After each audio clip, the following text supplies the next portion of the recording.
We have breaking news from across the country as America has faced three mass shootings in the past 36 hours across the country, leaving multiple people dead, over a dozen injured, and not many people, not many news sites are talking about it. So I wanted to dedicate today to talk about the horrific gun violence that is spreading our nation.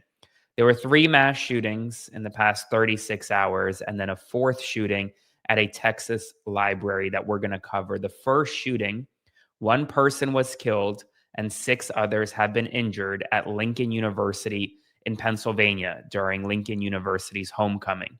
According to local authorities, this shooting happened overnight on Sunday. The shooting occurred outside of the university's International Cultural Center during homecoming celebrations following a football game. It was a devastating night. It was a chaotic scene, and people fled in every direction. That's a direct quote from the Chester County District Attorney's Office. One person has been detained and was in possession of a firearm, according to the district attorney. There might be another shooter.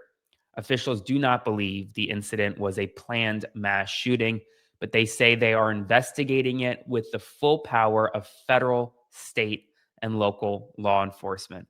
This happened at Lincoln University in Pennsylvania. Then we had five injured, including a college student and a 13-year-old boy, at a shooting near Howard University in Washington, D.C. during homecoming weekend.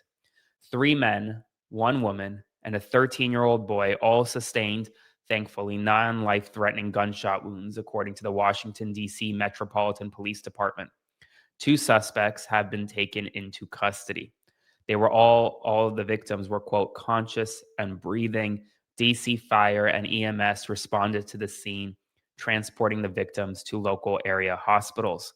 One of the victims was a student at Morgan State University. None of the victims were students at Howard University. Two people were taken into custody as a result of this mass shooting.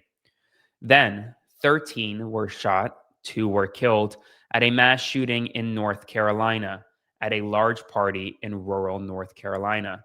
This mass shooting had over 150 people run in fear for their lives from this party in rural North Carolina. It occurred overnight on August 25th. Sheriff's deputies were dispatched to a noise complaint at a property outside of Maxton, North Carolina, which is located just about 30 miles southwest of Fayetteville. Before arriving, multiple 911 calls reported that people had been shot at the same address.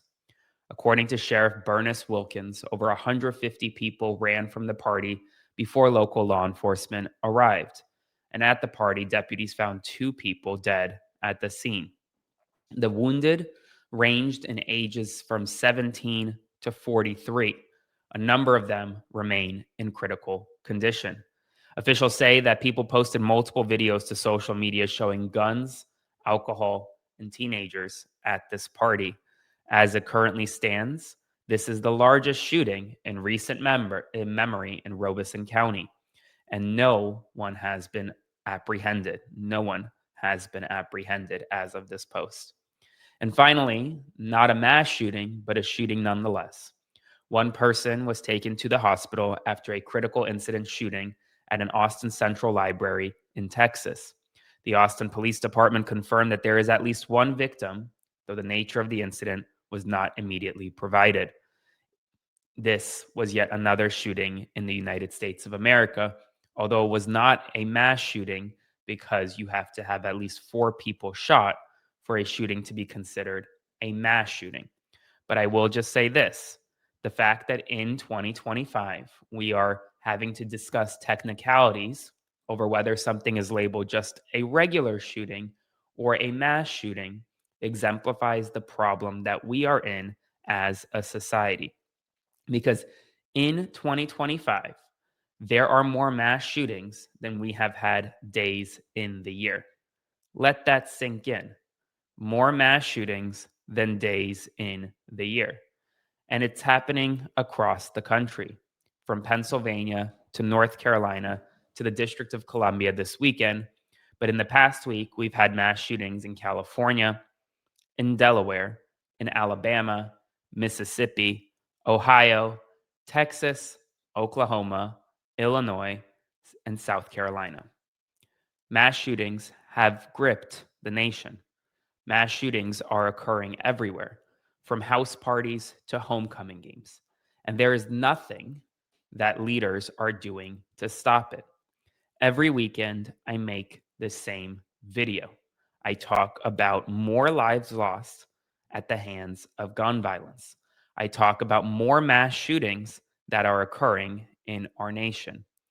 Every single weekend, without fail, I am making this video, no matter how much I don't want to, because I don't want to live in a country where mass shootings like these are normalized, where gun violence is normalized.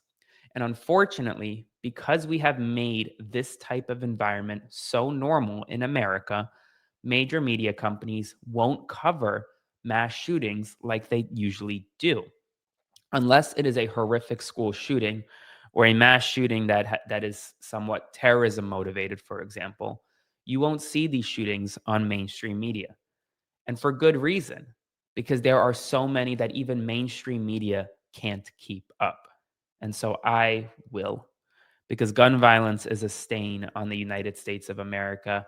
And as a reporter, I cannot allow these events to be normalized. I grew up just 15 minutes away from the Parkland High School, a high school that was devastated with a school shooting that took more than a dozen innocent lives far too soon. I remember watching that school shooting on television. I remember what that was like, just watching it. I can't imagine what it was like for students at the school. I remember growing up in South Florida where I was forced to be taught how to run, hide, and fight if a school shooter is on campus. One of my earliest vivid memories was in the 6th grade. I was in algebra class, and there was a shooting threat on our campus. Thankfully, no one was injured, but we were locked down for 4 hours. And the instant response from me and my fellow 6th graders were to build up study cubbies as walls to protect ourselves, to arm ourselves with scissors in case an armed intruder entered the classroom, and to fight, 6th graders to fight back with scissors while a gunman was on our campus. Thankfully, everyone was okay, but I'll never forget that day. I'll never forget having to be escorted by authorities to my car, to be picked up by my parents. No child should have to experience that. No person should have to experience mass shootings. And yet here we are. I need your help to spread the word. So like, comment, share, and subscribe so more people see this. This is an urgent reality of what we're living through right now.